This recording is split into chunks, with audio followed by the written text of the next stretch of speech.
Hi, I'm Dylan Mangel, Extension Plant Pathologist with Nebraska Extension, and this is In-Field Observations.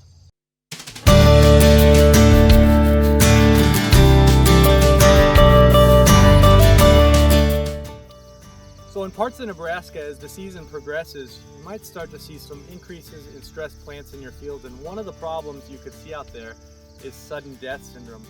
Now, what sudden death syndrome looks like is plants characterized by interveinal leaf chlorosis. So you can see the veins are still green, and as this progresses, more and more tissue between those veins is going to turn yellow and then begin to die, like on this leaf here. Now, in season, there's really not a lot you can do about this once it's been identified. The best thing you really can do is figure out exactly where it's at and make sure that sudden death syndrome is what you're looking at. For example, several other issues could cause a similar looking leaf syndrome, a symptom, but it's not always sudden death syndrome. So if you're going to make a management response to sudden death syndrome, make sure that's what you're looking at. Another option for these symptoms is brown stem rot, and you can differentiate that from sudden death syndrome by cutting those stems open and seeing if there's a brown rot on the inside.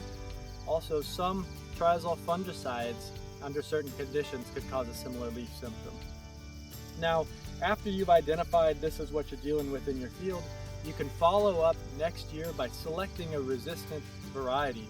The most effective disease management you can make is selecting a resistant variety, because you're not going to pay a premium for resistant cultivars.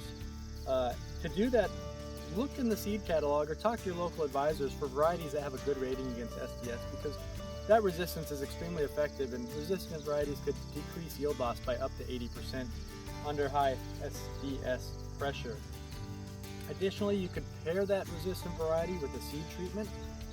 There's several products available, and again, talk to your local advisors and see what's been working best in your area. If you have pockets in your field with high sudden death syndrome rates, consider checking for soybean cyst nematode as well. Soybean cyst nematode, the soil-borne or the root-borne parasite, has shown a link between it and sudden death syndrome, and in many cases, it could be making this problem worse.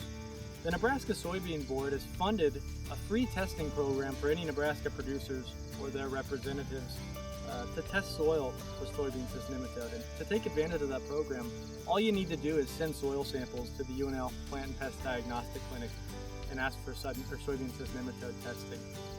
If you have additional questions about sudden death syndrome in your fields, reach out to your Nebraska County Extension educator about these problems that you've been seeing. Thank you for watching In-Field Observations.